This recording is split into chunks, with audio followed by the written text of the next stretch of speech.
स्वागत करुच्ची ओडिया रोषे की आज मु आपण सहित शेयर करी मुढ़ी भजा। आशा करुच्ची आज रेसिपीटी आपण मानक भल लगे। जदि आम चैनल रे आपण मैंने नुआ एपर्यंत सब्सक्राइब करना ताहले वीडियोटी को देखि लाइक करी सब्सक्राइब करदेवे। सब्सक्राइब कलापर बेल आइकन को प्रेस करी आल बटन में क्लिक करदेवे। मु जो जो नुआ वीडियो आपण सहित शेयर करी आपण मैंने फास्ट देखिपारे। तो चलते देखि नबा आज रेसिपी। एबे प्रथमे आम कड़े रे मुढ़ी को भाजी नबा 2 ରୁ 3 मिनट पाई लो टू मीडियम फ्लेम रे।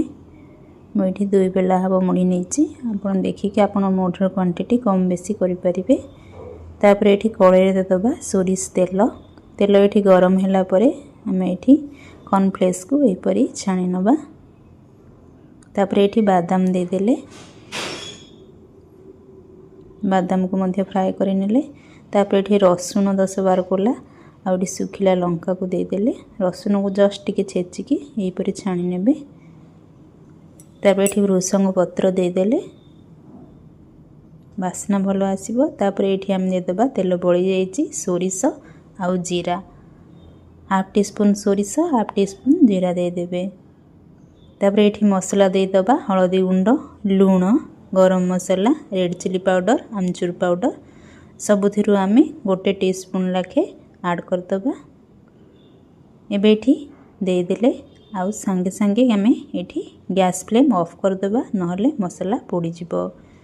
तापरे जहाँ सब आमे छाणी की रखिथिले एबे ऐड करदबा। सब को आम मिक्स करदबा। तापरे संगे संगे आमे मुढ़ी को दे देबा। संगे संगे मुढ़ी की दबा द्वारा सब मसला हमर मुढ़ी सहित मध्य लागिबो आ टेस्ट मध्य भलो आसीबो।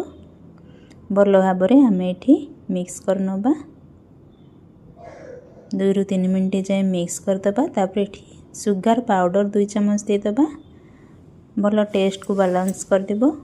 तापर एठी black salt half teaspoon दे देले भलो भाबरे मिक्स करदबा। एबे एठी हमर रेडी हो जाइछि मुढ़ी भजा।